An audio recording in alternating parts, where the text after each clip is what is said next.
10 محرم الحرام ہے جسے یوم عاشورہ کہا جاتا ہے، یہ تو اور زیادہ عظمت والا دن ہے کہ اس میں کئی تاریخی واقعات رونما ہوئے۔ ہم تاریخ اسلام کا مطالعہ کرتے ہیں تو کئی واقعات ایسے ہوئے ہیں کہ جو یوم عاشورہ 10 محرم الحرام کو ہوئے۔ مثلا حضرت آدم علیہ السلام کا رجوع اللہ کی بارگاہ میں اسی دن مقبول ہوا، حضرت داؤد علیہ السلام کا رجوع اسی دن مقبول ہوا، حضرت ابراہیم علیہ السلام کی ولادت اسی دن ہوئی، حضرت نوح علیہ السلام کی کشتی جودی پہاڑ پر جو ٹھہری وہ اسی دن ٹھہری، حضرت عیسیٰ علیہ السلام کی ولادت اسی دن ہوئی اور اسی دن آسمان پر اٹھا لیے گئے، حضرت ادریس علیہ السلام اسی دن آسمان پر اٹھا لیے گئے، حضرت یعقوب علیہ السلام کی بینائی اسی دن لوٹ کر آئی، حضرت یونس علیہ السلام کو مچھلی کے پیٹ سے رہائی اسی دن ملی، حضرت موسیٰ علیہ السلام کی مدد اسی دن کی گئی، یعنی آپ کو فرعون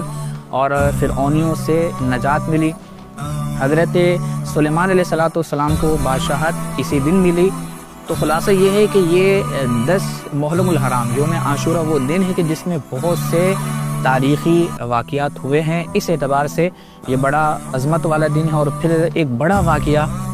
جو قیامت سے کم نہیں تھا وہ ہے واقعہ کربلا، کہ حضرت سیدنا امام حسین شہید کربلا رضی اللہ تعالیٰ عنہ کو کربلا کے میدان میں ظالموں نے شہید کر دیا۔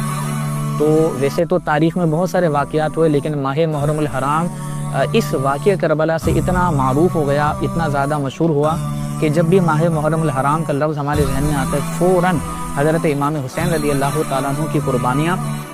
آپ کی رفقا کی قربانیاں اور دین کی سربلندی کے لیے آپ کی کاوشیں یاد آتی ہیں۔